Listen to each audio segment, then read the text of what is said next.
सभी प्यारे दोस्तों को अनुसर का नमस्कार। बिहार एस्टेट की जो लोग प्रिपरेशन कर रहे हैं, इस बिहार एस्टेट की प्रिपरेशन में हम आपके सामने लाए हैं सैंपल पेपर 2। ये सैंपल पेपर बहुत ही इंपॉर्टेंट है और इस सैंपल पेपर से बहुत सारे क्वेश्चंस बिहार एस्टेट के एग्जामिनेशन में आपको अवेलेबल होंगे। तो आइए शुरुआत करते हैं एक एक क्वेश्चंस की और प्रॉपर डिस्कशन करते हैं। बहुत ही इंपॉर्टेंट क्वेश्चंस हैं। उम्मीद है आपको यहाँ से बहुत सारे क्वेश्चंस के जवाब भी मिलेंगे और साथ ही साथ आपको प्रैक्टिस का भरपूर इंटरेस्ट भी मिलेगा। चलिए क्वेश्चन नंबर 1 से शुरुआत कर लेते हैं। क्वेश्चन नंबर 1 क्या कहता है? Prussian blue is formed. देखो प्रशियन ब्लू कलर कब बनता है, ये क्वेश्चन हमारे सामने है। प्रशियन ब्लू कलर तो आपको पता है Fe4 FeCN के होल 6 से बनता है। तो यानी कि अगर मैं आपसे ये कहूं कि फेरिक सल्फेट की रिएक्शन अगर मैं करा देता हूं, फेरिक सल्फेट आप जानते हो, फेरिक सल्फेट का मतलब हुआ यहाँ पर मैं Fe2SO4 का होल थ्राइस ले लेता हूं तो ये फेरिक सल्फेट बन जाता है। और जरा मैं व्यू जरा बड़ा कर देता हूं जिससे कि आपको क्लियर दिखाई देने लगे। ये इस तरीके से दिखाई देगा आपको। जरा देखिए ध्यान से, प्रशियन ब्लू कलर की मैं बात कर रहा हूं तो प्रशियन ब्लू कलर यहाँ पर मैं Fe2SO4 का होल थ्राइस ले लेता हूं, साथ ही यहाँ पर 3K4 FeCN का होल 6 ले लेता हूं। FeCN का होल 6 ये मैंने यहाँ पर ले लिया।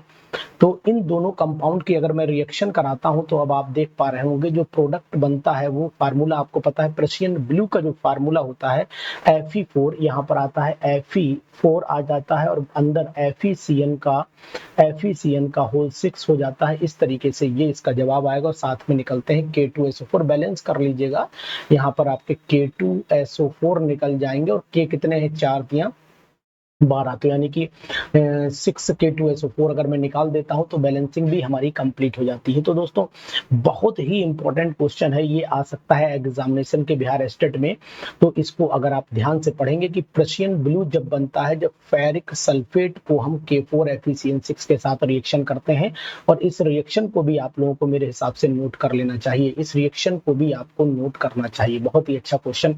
विच of the following radicals will not be precipitate by passing H2S in concentrated solution.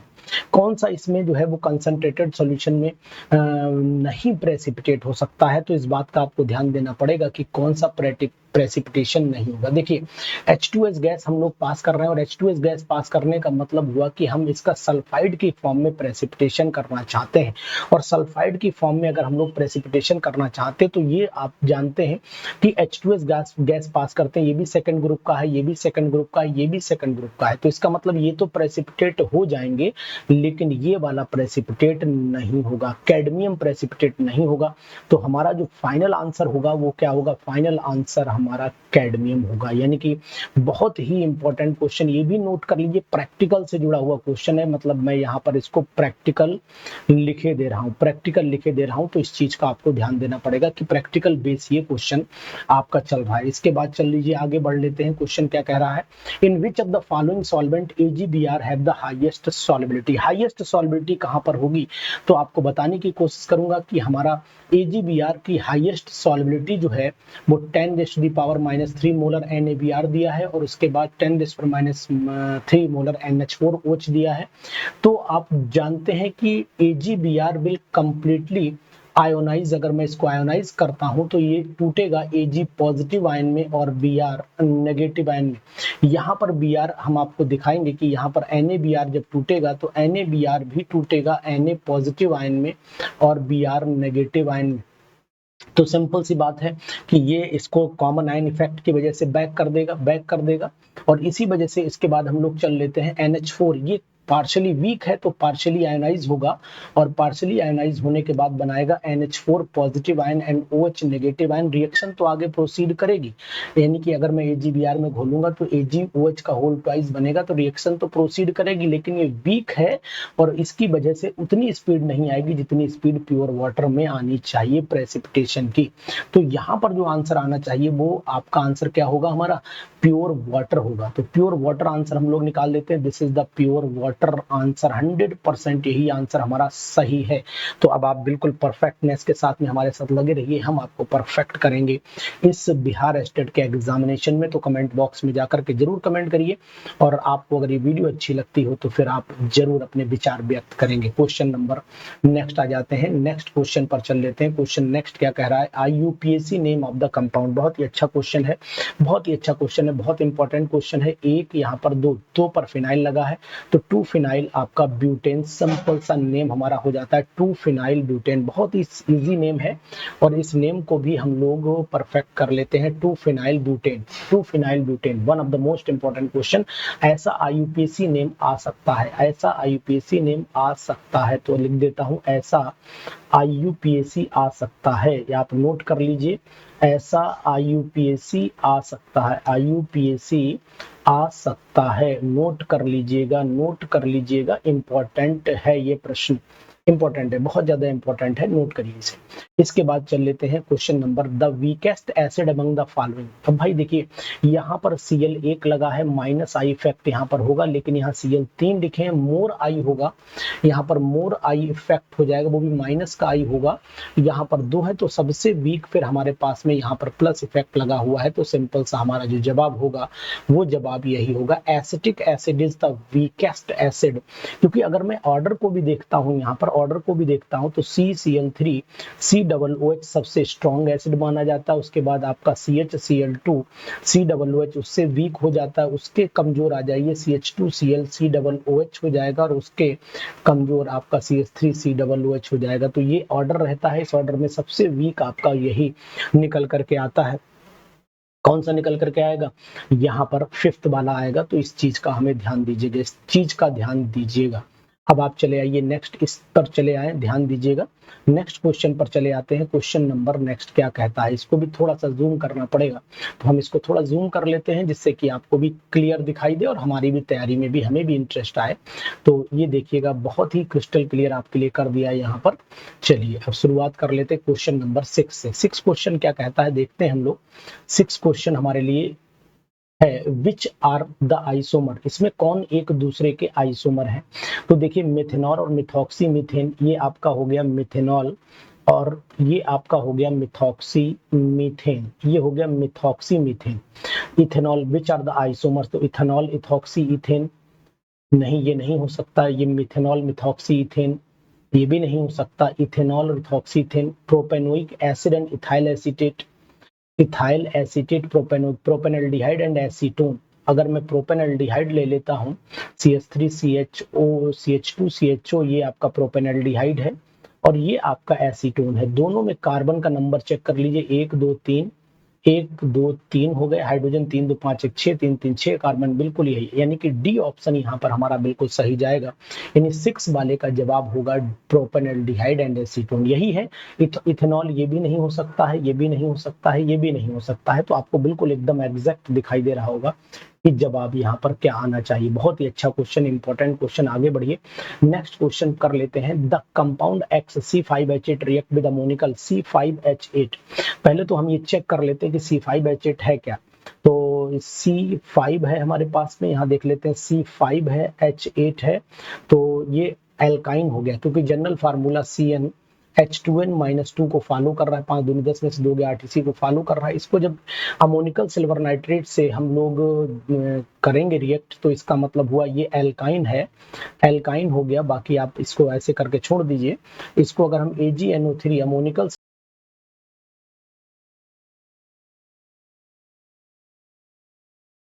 देखिए यहाँ पर करना क्या हम लोगों को, ध्यान दीजिएगा। ये सबसे पहले तो हम इस तरीके से कंपाउंड लेते हैं। CH3 लिया मैंने, यहाँ पर आपका CH3, फिर यहाँ पर CH ले लिया, इसका होल ट्वाइस, क्योंकि उसी टाइप का प्रोडक्ट भी बनना है। फिर यहाँ पर C, और यहाँ पर ट्रिपल बॉन्ड CH मैंने लिए। टर्मिनल एल्काइन बोल सकते हैं इसे। और टर्मिनल एल्काइन की रिएक्शन अगर हम लोग AgNO3 से कराते हैं, तो फिर हमारा प्रोडक्ट आना चाहिए CH3 CH3 CH single bond C triple bond C Ag, ये आना चाहिए प्रोडक्ट। अगर ये प्रोडक्ट आता है, इसका अगर हम ऑक्सीडेशन कराते हैं, ऑक्सीडेशन हम लोग कराएंगे, तो यहाँ पर सबसे पहला काम ये होगा कि इस कंपाउंड का, जो हमारा कंपाउंड बना हुआ है, इसके ऑक्सीडेशन पर हमें कंपाउंड मिलना चाहिए, इसी का ऑक्सीडेशन कराएं। इसी का ऑक्सीडेशन कराना है। एक बार हम लोग जरा चेक कर लेते हैं क्या उसी का ऑक्सीडेशन कराना है या अलग कराना है। To give white press and reacts, अच्छा उसी को डायरेक्ट कराना है, यानी इसी कंपाउंड को, इसे नहीं कराना, इसका क्रिस्टलाइन KMnO4 से कराएंगे तो CH3 का होल ट्वाइस CH और सिंगल बॉन्ड आ गया आपका C, ट्रिपल बॉन्ड आ गया आपका CH, तो ट्रिपल बॉन्ड मैंने यहाँ लगाया, और लेकिन ये CH के बाद ये वाला ग्रुप जो है वो COOH में कन्वर्ट हो जाता है, तो ये तो CH एज इट इज रहेगा, ये वाला COOH में और ये वाला CO2 निकल कर चला जाएगा। यानी कहने का मीनिंग हमारा सिर्फ ये है कि हम इस रिएक्शन को दोबारा लिखें, यानी इसका ऑक्सीडेशन कराएं। इसके ऑक्सीडेशन पर CH3 यहाँ लिखता हूँ, CH3 यहाँ लिखता हूँ, CH यहाँ लिखता हूँ, और इसे मैं COOH में कन्वर्ट कर लेता हूँ। तो फिर इसका मतलब आंसर फिर क्या होना चाहिए, आंसर हमें उम्मीद है कि बिल्कुल एग्जैक्ट आएगा कि ये टर्मिनल एल्काइन होना चाहिए, और टर्मिनल एल्काइन 7th वाले का जो ऑप्शन है फिर ये C होना चाहिए। एग्जैक्ट 100% यही आंसर है। तो चल लेते हैं कि हम लोग ऐसी प्रैक्टिस करते रहें जिससे कि हमारा बिल्कुल आधार मजबूत हो जाए, और इस प्रैक्टिस में हम लोग अपनी ट्रेंड पर बने रहें लगातार। Which of the following compound is oxidised to prepare the methyl ethyl ketone, यहाँ पर कौन सा कंपाउंड है जो मिथाइल इथाइल कीटोन बनाता है। Oxidised to prepare, which of the following compound is oxidised to prepare methyl ethyl ketone, oxidation करें और मिथाइल इथाइल कीटोन बना दें। तो एक तरफ इथाइल ग्रुप होना चाहिए, यानी कि CH3 CH2, एक तरफ ये ग्रुप होना चाहिए और एक तरफ ये होना चाहिए, और यहाँ पर हम लोग फिर एल्कोहल ले लेते हैं, ब्यूटेन 2 ऑल ले लें तो ये कीटोन में कन्वर्ट हो जाएगा।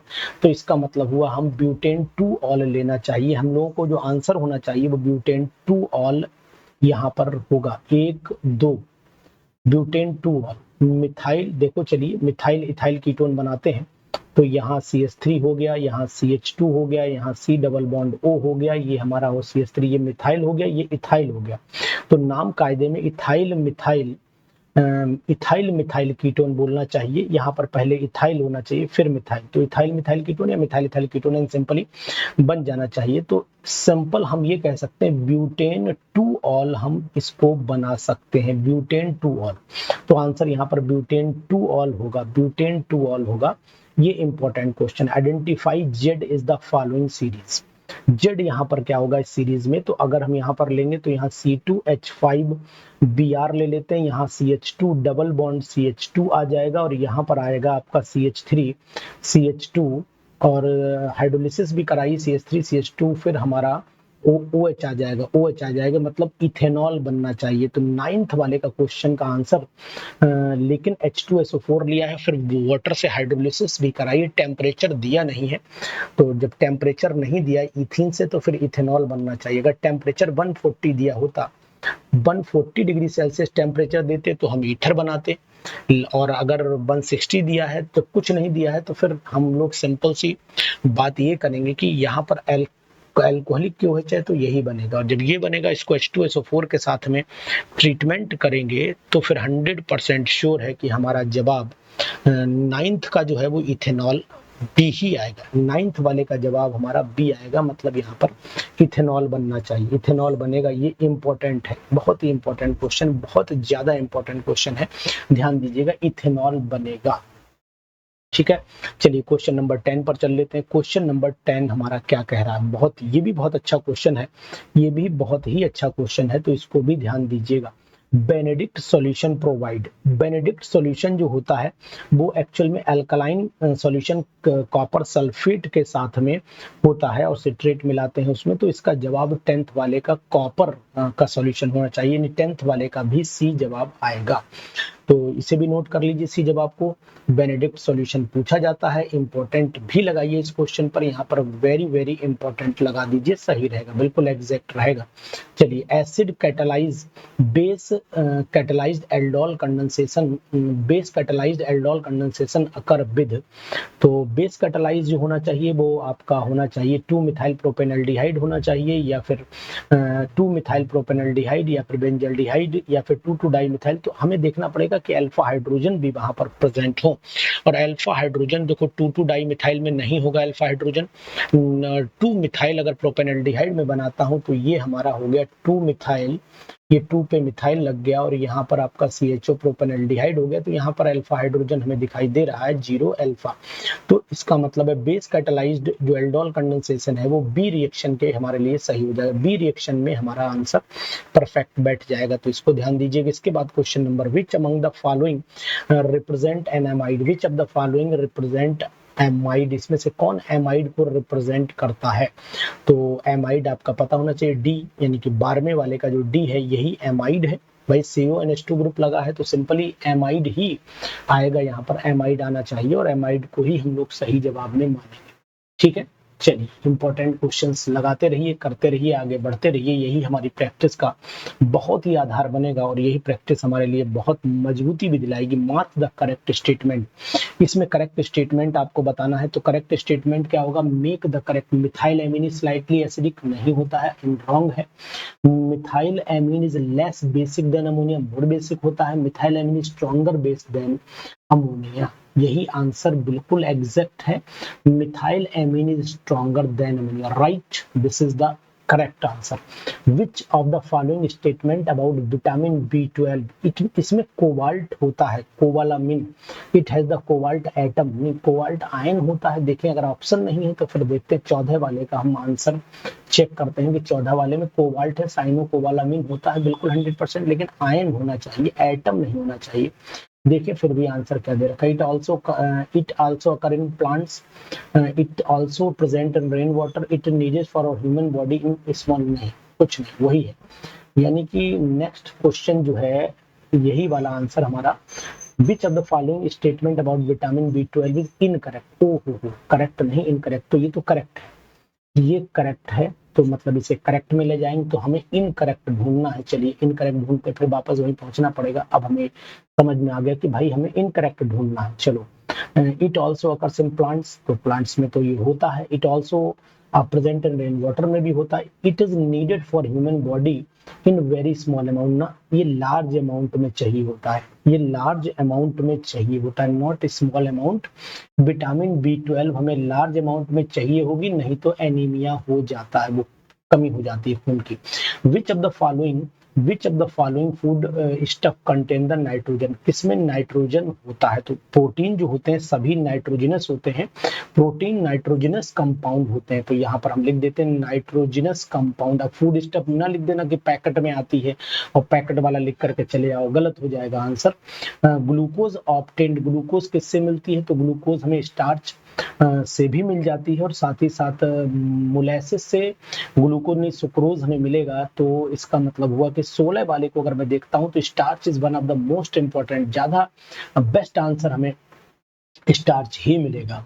ठीक है, electronic configuration of the H positive ion, तो H पॉजिटिव आयन का तो इलेक्ट्रॉनिक कन्फिग्रेशन कोई भी बताएगा कि वन, भाई इलेक्ट्रॉन ही नहीं है उसमें, जब उसने एक इलेक्ट्रॉन अपना लॉस कर दिया तभी तो H पॉजिटिव बनाया, और इसके बाद हमें 1s0 दिखाई दे रहा है। इसके बाद चले आइए, फ्रॉम द गिवन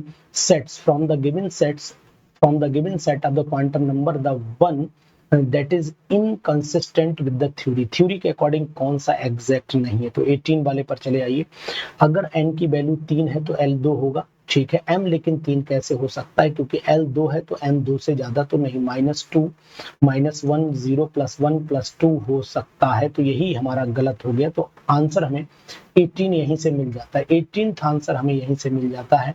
19 पे आइए, pick out the electronic structure from the following, pick out the isoelectronic, तो आइसो इलेक्ट्रॉनिक 6 + 2 8 हो गया, यहाँ पर 3 + 7 10 हो गया, यहाँ पर 7 + 3 10 हो गया, यहाँ पर आपका 6 + 4 10 हो गया, तो ये 10 हो गए, ये भी 10, ये भी 10, ये भी 10, तो इसका मतलब ये second third fourth D option 19th वाले का जो आंसर होना चाहिए वो डी ऑप्शन पर जाना चाहिए।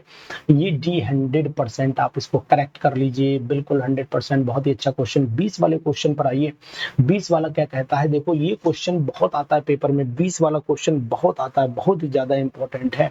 इसमें फार्मूला देखो, आयनाइजेशन एनर्जी दे रखी है ना, तो आयनाइजेशन एनर्जी की फार्मूला लगा दीजिए, E = हो जाता है आपका 13.6 / n², मतलब 2², यानी 4 से यानी कि 13.6 डिवाइडेड बाई 4, 4 तिहाई 12, 4 चौक 16, 3.4 यानी डी ऑप्शन यहाँ पर भी एग्जैक्ट आ रहा है, right.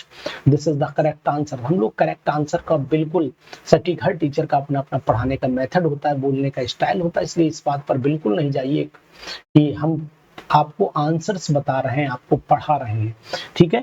Which of the following species is paramagnetic, इसमें कौन सी स्पीसीज पैरामैग्नेटिक होती है, तो जिसमें इलेक्ट्रॉन अनपेयर्ड होंगे वही पैरामैग्नेटिक होगी। तो आपको बताने की कोशिश करूंगा कि यहाँ जवाब Cn नेगेटिव देख लेते हैं, कौन सा पैरामैग्नेटिक, इसमें मॉलिकुलर हेट्रोमॉलिकुलर दिखाई दे रहा है, और हेट्रोमॉलिकुलर के अंदर अगर मैं देख पा रहा हूँ तो यहाँ 6 + 8 यानी कि 14 हो जाएगा, पेयर्ड हो गए, और ये आपके हो गए 8 8 16 17 18, ये भी पेयर्ड हो गया, 6 + 8 14, ये भी पेयर्ड हो गया, 7 + 8 यहाँ पर 15 यानी एक अनपेयर्ड यहाँ पर रह गया, तो यही पैरामैग्नेटिक हो जाएगा।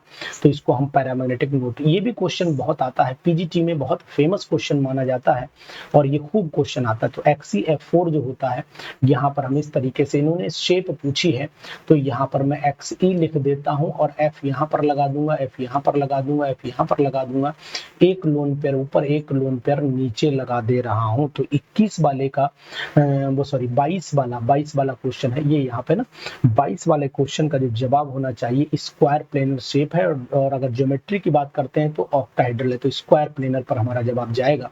ये भी क्वेश्चन बहुत अच्छा, 23वां क्वेश्चन, 23वें क्वेश्चन में भी आपको पूरी ताकत लगानी है और इसका आंसर भी आपको निकालना है। 20 ml आप, तो N1B1 हो गया, तो यहाँ पर मैं N1B1 solution completely neutralized with N2B2 is equal to N3B3 यानी डाइबेसिक, द मोलैरिटी निकालनी है।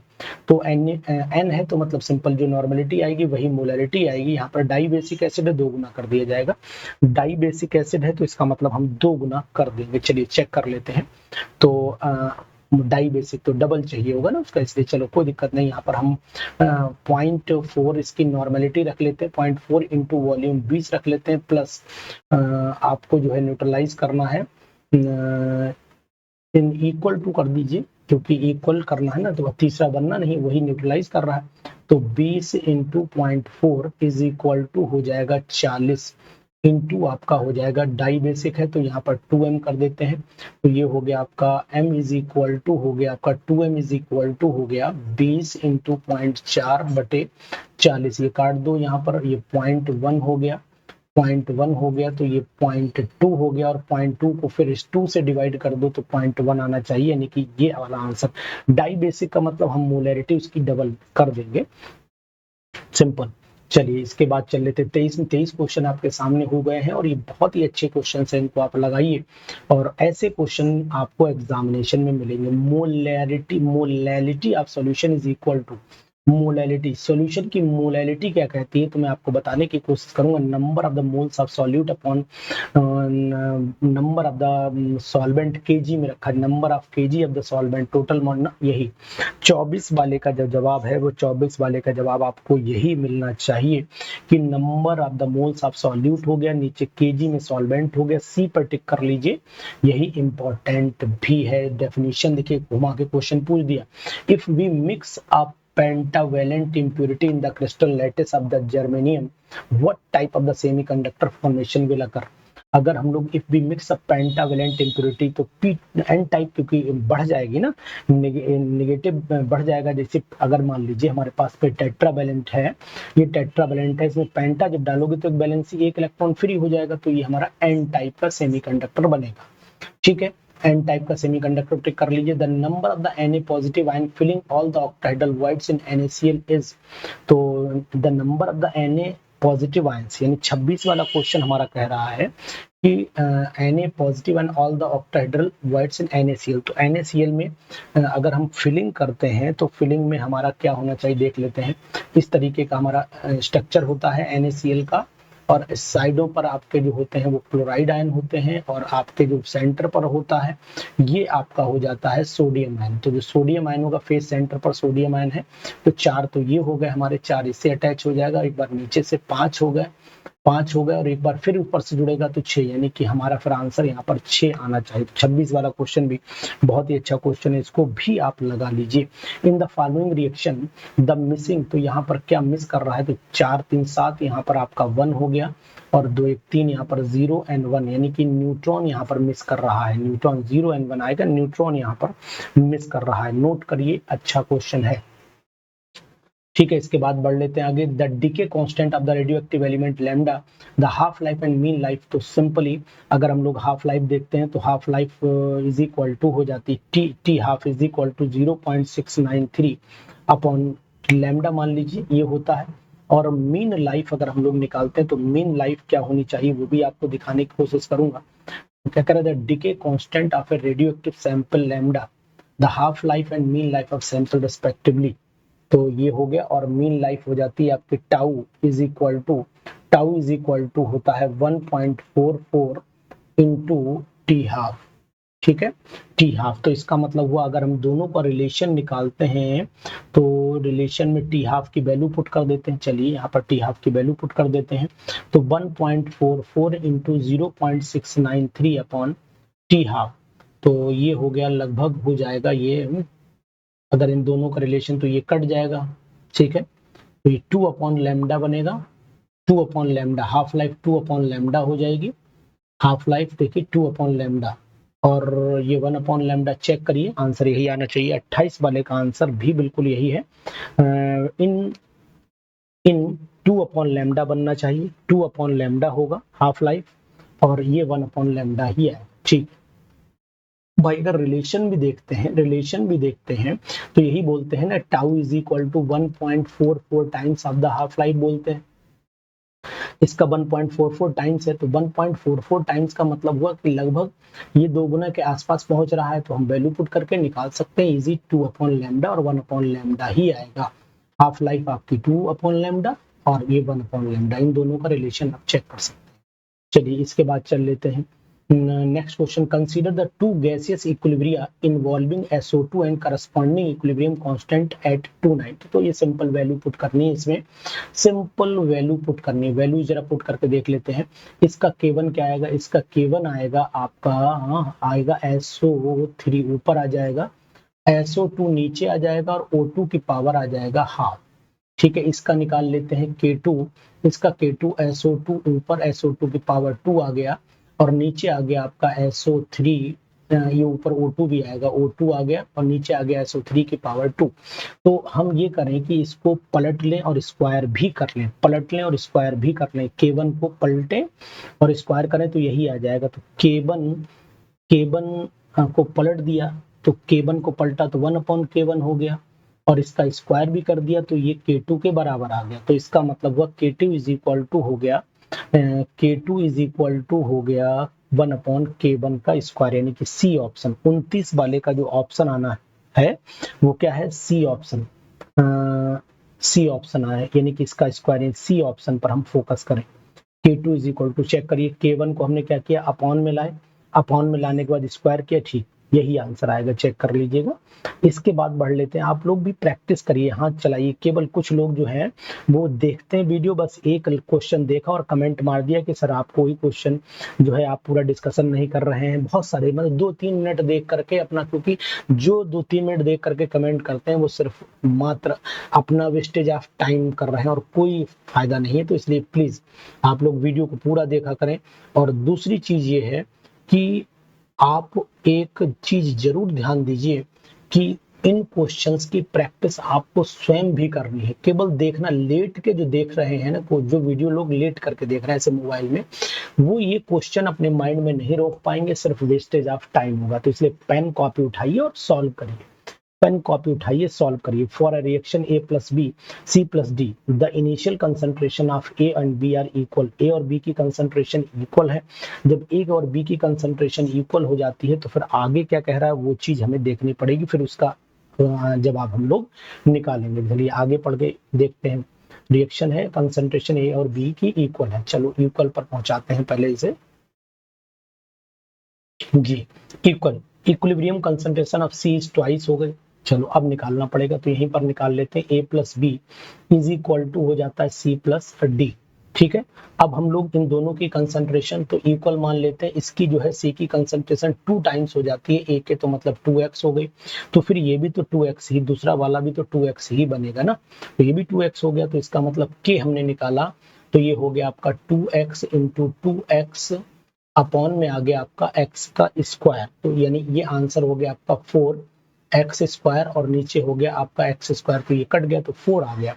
यानी k की वैल्यू जो आई आपकी 4 आ रही है। तो हम ये बताने की कोशिश करेंगे कि इस वाले का आंसर फिर ये ए वाला आ जाएगा। पीओएच आप सोल्यूशन दिया है 14 में से घटा दो 8 आ जाना चाहिए, तो यहाँ पर 31 का जवाब भी आप ले लीजिए। 8 और 6 14 होता है ना।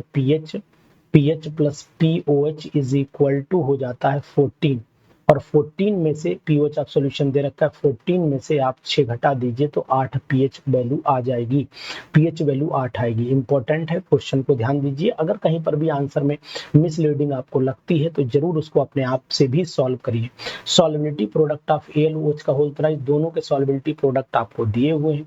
32 वाले क्वेश्चन पर विशेष तौर से आपको ध्यान देना पड़ेगा। सॉल्वेबिलिटी प्रोडक्ट दोनों के दिए हुए हैं। इसके बाद कह रहा है कि if both L tri positive and Z di positive ions are present in solution which will not precipitate first addition of NH4OH। तो इसका मतलब है कि दोनों, इसका 8.5 है, इसका आपका 10⁻⁻23 है, ये थ्राइस है, ये ट्वाइस है।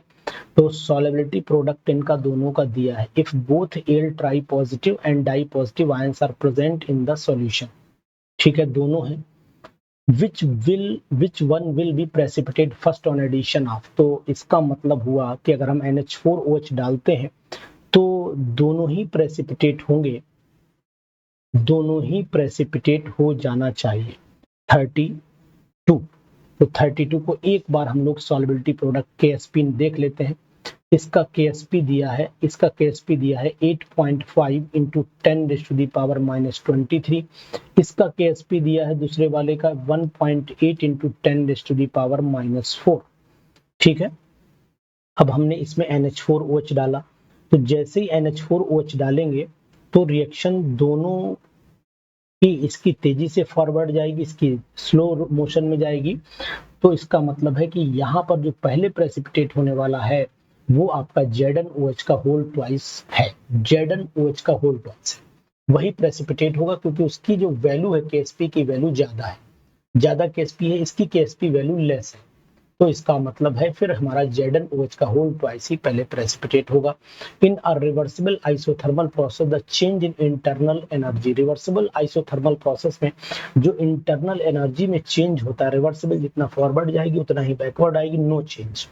तो डेल्टा ई की वैल्यू या डेल्टा यू की वैल्यू 0 हो जानी चाहिए, नो चेंज मतलब 0 हो जाए।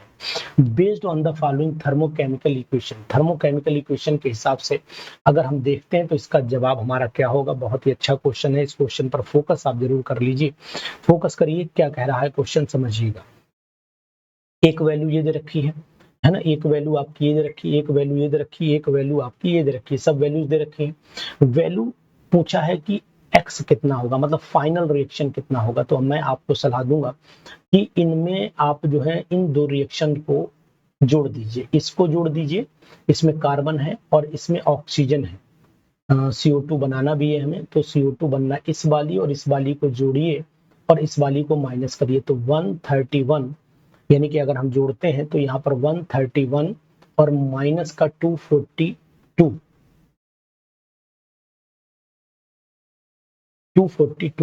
तो ये बचा हमारा 1 और यहाँ पर ये गया, यहाँ पर 1 और यहाँ पर 1, माइनस का 111 बचा और माइनस का 111 इस वाली में हम जोड़ लेते हैं तो माइनस का 282 और माइनस का 111, तो यहाँ पर 3 हो गया, यहाँ 9 हो गया, यहाँ 3, यानी कि हमारा जवाब ए आना चाहिए।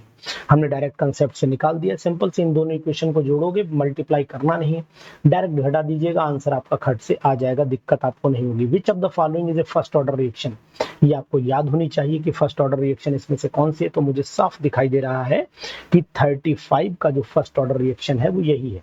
यहाँ पर number of the general reactions जितनी भी होती हैं वही, इसी को अगर हम लोग देखते हैं dx/dt is directly proportional to the concentration of only one reactant, ठीक है, वन रिएक्टेंट, ठीक, ध्यान दीजिएगा यहाँ पर।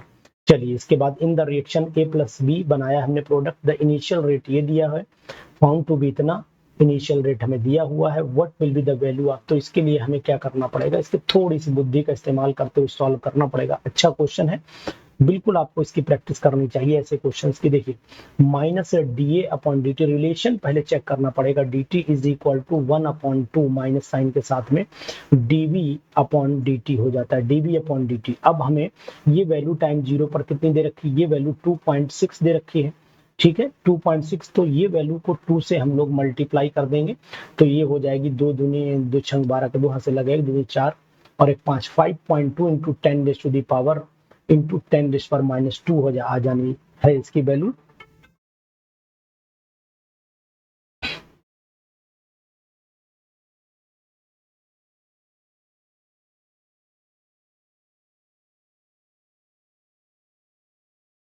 तो यहाँ पर हमारा आंसर आ गया 5.2 into 10 raise to the power 5.2 into 10 raise to the power -2। बहुत ही अच्छा क्वेश्चन, इंपॉर्टेंट क्वेश्चन, बी पर आप खट से टिक कर लीजिए और नोट भी कर लीजिए और नोट भी कर लीजिए। तो अब आगे बढ़ते रहिए, इन्हीं क्वेश्चंस की सीरीज को अगर कंटिन्यू करना है तो आप हमारा, तो यहाँ पर चल लेते हैं, copper sulphate solution is electrolysed using copper electrode, the reaction taking place at anode. अब कॉपर इलेक्ट्रोड लिया, तो कॉपर के इलेक्ट्रोड पर रिएक्शन जो है वो कहाँ पर होगी, इसको हम लोग देखते हैं 37 वाले क्वेश्चन।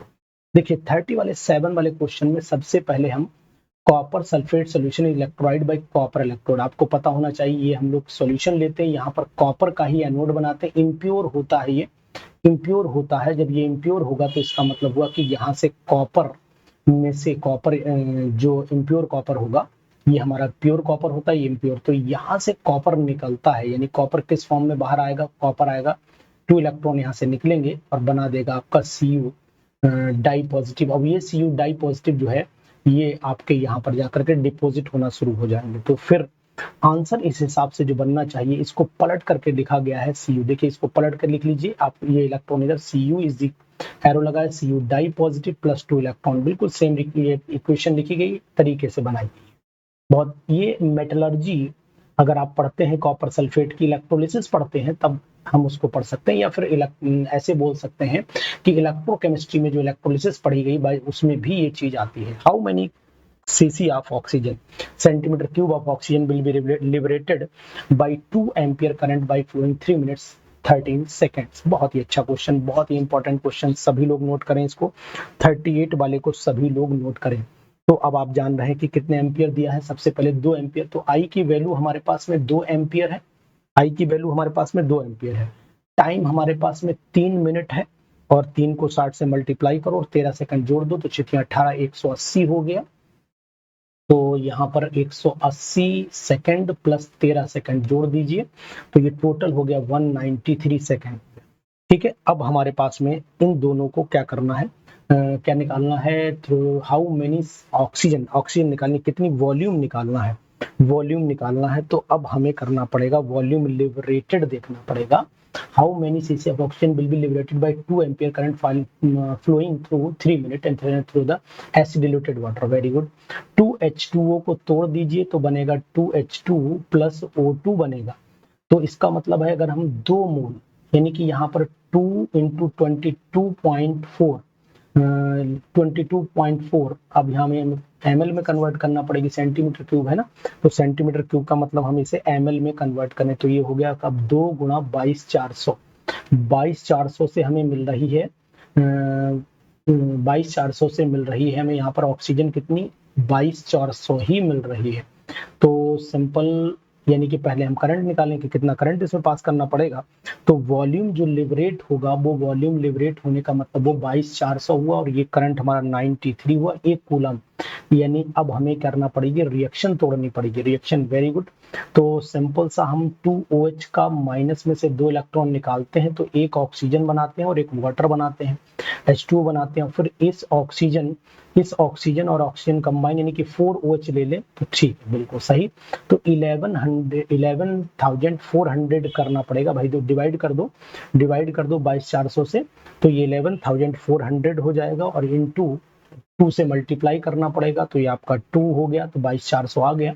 22,400 क्योंकि डबल ऑक्सीजन है तो 22,400 हो जाएगा ये, और इनटू 193 करना पड़ेगा, और एक कूलम मतलब 96,500 से डिवाइड करना पड़ेगा। तो ये वैल्यू हमारी कैलकुलेशन के बाद कितनी आती है हम लोग चेक कर लेते हैं कैलकुलेटर से। बस 1 मिनट का समय दीजिए मात्र। 33.2 आ रही है, 32.2 कोई है नहीं, तो इसका मतलब वो हमारे पास ऑप्शन 33.6 का है, यही हम लोग आंसर लगाए। तो बहुत ही अच्छा क्वेश्चन, एक बार आप भी इसकी जरूर प्रैक्टिस करिए, डायरेक्ट मेथड से भी निकाल के देखिएगा, कोई दिक्कत नहीं आएगी आपको, कोई दिक्कत नहीं आएगी। बहुत ही अच्छा क्वेश्चन है, बहुत ही इंपॉर्टेंट क्वेश्चन है, इसको डायरेक्ट भी आप निकाल सकते हैं। यानी कि अब हमारे पास में भाई सिंपल सी बात है कि अगर आपको फार्मूला पता है W is equal to Z into I into T, तो इससे भी निकाल दीजिएगा। जेड कितना होता है 96,500 होता है, आई कितना है, आई हमारा आपका 2 हो गया, और टाइम कितना हो गया 193 हो गया। तो ऐसे भी आप कैलकुलेट कर सकते हो, वैसे भी आंसर आ जाएगा। 39 पर चले आइए। विच of the following will have the highest coagulating power, highest coagulating power किसकी होगी?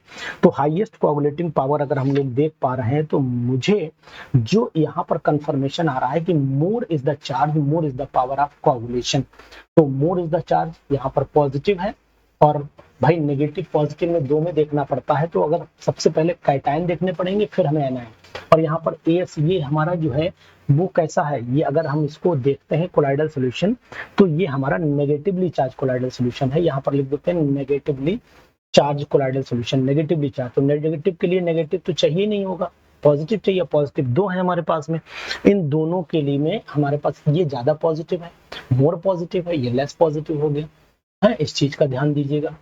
ठीक, चलो इसके बाद आगे बढ़ लेते हैं। इसके बाद आगे क्या हमारा जवाब मिलेगा, वो भी बहुत ही अच्छा क्वेश्चन है, बहुत ही अच्छा क्वेश्चन है, इसको भी हमें फोकस करना चाहिए कंटिन्यूटी मेंटेन करने के लिए। 40 वाले पे आइए, 40वां क्वेश्चन, बहुत ही अच्छा question, important question. Adsorption is multi layer, adsorption जो होता है वो मल्टी लेयर्ड होता है, और आखिरकार ये मल्टी लेयर्ड होता कहाँ पर है? तो मल्टी लेयर्ड केमिकल में तो होगा नहीं, फिजिकल में भी मल्टी लेयर होता है। द स्काई लुक्स ब्लू, ये किसकी वजह से होता है? स्कैटरिंग ऑफ लाइट की वजह से होता है। आप जानते हैं कोलाइडल सॉल्यूशन एटमॉस्फेयर है, ये स्कैटरिंग ऑफ लाइट हम लोग यूज कर लेते हैं। In blast furnace iron oxide is reduced, iron oxide is reduced by carbon monoxide, यानी यहाँ पर कार्बन मोनोऑक्साइड आएगा। ठीक है। In electro refining of the metals the impure metal is made the anode and strip of the pure metal, cathode बनाते हैं। electrolysis of an aqueous solution of complex metals, और this method is cannot be used for refining। तो इस method को अगर हम लोग use नहीं करते हैं तो कौन से मेटल में नहीं करते हैं? चलो इसको भी देख लेते हैं, इसको भी देख लेते हैं। चलिए आइए हम लोग बात करते हैं, इनके आंसर्स देख लीजिएगा। तो 100% श्योर है कि यहाँ पर हम लोग इलेक्ट्रोलिसिस एल्युमिनियम में नहीं करते, जिंक सिल्वर सब में करते हैं, लेकिन एल्युमिनियम में हम लोग नहीं करते हैं। तो एल्युमिनियम वाला आंसर आप सही कर लीजिए। यहाँ पर एल्युमिनियम में आपको पता होना चाहिए बॉक्साइट और होता है, उसको हम लोग सिंपल वे में जो है वो कार्बन की लाइनिंग लगा करके उसका इलेक्ट्रोलिसिस करते हैं। तो यहाँ पर लिखा है the first ionization, the first ionization potential of Na, Mg, Al and Si are in order। किस ऑर्डर में होने चाहिए? तो फर्स्ट आयनाइजेशन पोटेंशियल जो है वो सोडियम का सबसे ज्यादा होगा, क्योंकि उसके बाद वो स्टेबल कॉन्फ़िगरेशन को गेन कर लेगा। भाई Na पॉजिटिव का मतलब हो गया 1s2 2s2 2p6 स्टेबल हो गया, बहुत ज्यादा हो जाएगा।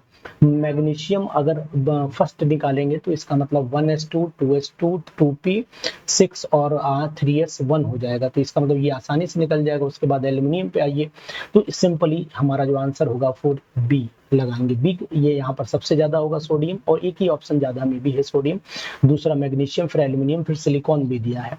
तो इसका मतलब हुआ कि अगर हम एल्यूमिनियम का देखेंगे तो एल्यूमिनियम तो और सेकंड फर्स्ट आयनाइजेशन पोटेंशियल जो है इसका तो और कम हो जाएगा, बहुत जल्दी इलेक्ट्रॉन निकलेगा, दूरी पे हट जाएगा। तो जरा एल्यूमिनियम भी एक बार देख लेते हैं। एल्यूमिनियम देखते हैं 1s2 2s2 2p6 3s2 3p1, तो ये तो और ही जल्दी निकलेगा। तो इसका मतलब हुआ पहले आएगा सोडियम, फिर मैग्नीशियम, फिर एल्यूमिनियम, फिर सिलिकॉन। बिल्कुल एग्जैक्ट 20 यानी कि 44 वाले का बी ऑप्शन हम लोग लगा लेते हैं। 45 element of the group anions are most readily, anions बहुत जल्दी किसके बनते हैं? हैलोजन के बन जाते हैं, और किसी के तो बनेंगे नहीं। तो 45 वाले को हम लोग देख लेते हैं कि जवाब 45 वाले का हमारा हो गया ये। ठीक है, सी वाला हो गया। चलिए इसके आगे कंटिन्यू कर लेते हैं। कंटिन्यूएशन में when concentrated H2SO4 comes in contact with sugar, sharing हो जाती है। शेयरिंग मतलब डिहाइड्रेशन हो जाता है, वाटर रिमूव हो जाता है। आपने देखा होगा ये हमारा C12H22O11 होता है। अगर इसको हम लोग कंसंट्रेटेड H2SO4 डालते हैं तो फिर हमारा 12 कार्बन हो जाएगा। तो इसका मतलब हुआ ये डिहाइड्रेशन 46 वाले पर चले आइए, डी ऑप्शन मिलेगा। हाइपोक्लोरस एसिड इज, तो 47 वाले पे आए, हाइपोक्लोरस एसिड ये वाला हो जाएगा HOCl। ये क्लोरिक हो गया, हाइपो ये आपका दोनों एक ही छाप दिए, ये आपका पर क्लोरिक हो गया, तो ये यहाँ HClO3 छपना चाहिए था। चलो खैर कोई नहीं, हमें आंसर पहला मिल ही गया है, ये वाला आंसर हमें अपना मिल गया है, कोई दिक्कत नहीं है। इसके बाद बढ़ लेते हैं आगे 48, 49 और 50। चलिए 48, विच of the following is paramagnetic, कौन सा इसमें पैरामैग्नेटिक है, तो हमें देखना पड़ेगा कि वीक फील्ड लिगेंड कहाँ जुड़ा हुआ है। तो वीक फील्ड लिगेंड मुझे क्लोरीन दिख रहा है, यहाँ पर CnCO ये सब स्ट्रॉन्ग है, कोबाल्ट में अमोनिया भी स्ट्रॉन्ग रहता है। यहाँ पर पेयरिंग देखनी पड़ेगी, कहाँ पर पेयरिंग, तो यहाँ पर ही टेट्राहेड्रल होता है। अगर आप देखना भी चाहें तो देख सकते हैं, निकल का electronic configuration Ni di positive यहाँ पर बनाएगा, और Ni डाई पॉजिटिव जब बनाएगा तो फिर यहाँ पर हम लोग आर्गन लिख लेंगे, 3D8 हो जाएगा और 4s आपका यहाँ पर 0 हो जाएगा, 3D8 हो गया। अब 3D में इलेक्ट्रॉन भर दिए हमने 8, 1 2 3 4 5, तो 1 2 3 4 5 6 7 8, 2 अनपेयर्ड आ गए, और ये पेयरिंग करा नहीं सकता क्योंकि वीक है, तो यहाँ पर आंसर हमारा डी लगा लीजिए बिल्कुल। विच of the following element is present in red blood cells, तो आपको पता होना चाहिए कि रेड ब्लड सेल में हमारा सबसे इंपॉर्टेंट कंपाउंड कौन सा इंपॉर्टेंट एलिमेंट आयरन होता है, सभी को पता है, दुनिया को पता है। द कॉम्प्लेक्स, इसका नाम अगर आपसे पूछा जा रहा है तो इसका नाम आप बताएंगे कि 50 वाले का जो नाम है, अगर कोई बताएगा तो देखो, पेंटाअमीन ओ नाइट्राइटो कोबाल्ट थर्ड सल्फेट, पेंटाअमीन ओ नाइट्राइटो कोबाल्ट थर्ड सल्फेट, तो पेंटाअमीन एक ही दिया है, पेंटाअमीन नाइट्राइटो कोबाल्ट थर्ड सल्फेट। तो ये क्वेश्चन आपको कैसे लगे, इन क्वेश्चंस पे आपका क्या व्यू है जरूर दीजिएगा। बाकी तो आपको पता है कि तैयारी के लिए आपको मेहनत भरपूर करनी है, और ये मेहनत आपको आगे बढ़ाएगी। इनमें आंसर हो सकता है एक आध कोई मिसप्रिंट हो तो उसे आप जरूर ठीक करिएगा, आंसर को चेक कर लीजिएगा। हम आपको ये सब चीजें लगातार देते रहेंगे, लेकिन एक आपसे उम्मीद करेंगे कि इसके बाद भी अगर आप कमेंट नहीं करते हो तो फिर शायद हमें थोड़ा सा अच्छा नहीं लगेगा, लेकिन मेरा काम है अपना काम करना, पढ़ाना मैं तो पढ़ाऊंगा ही, और लगभग नियरली 15,000 हम स्टूडेंट्स को ऑलरेडी पढ़ा ही रहे हैं, तो वो शौक तो हमारा नहीं होगा। लेकिन अब आप जो है, आपसे अगर हमारा जुड़ाव है, आप हमारी वीडियोस को देख रहे हैं, आप हमारे वीडियो से जुड़ना चाहते हैं तो चैनल को जरूर सब्सक्राइब कर लीजिए। आपका बेनिफिट हमेशा रहेगा इस चैनल से केमिस्ट्री के साथ। Thank you, have a nice day.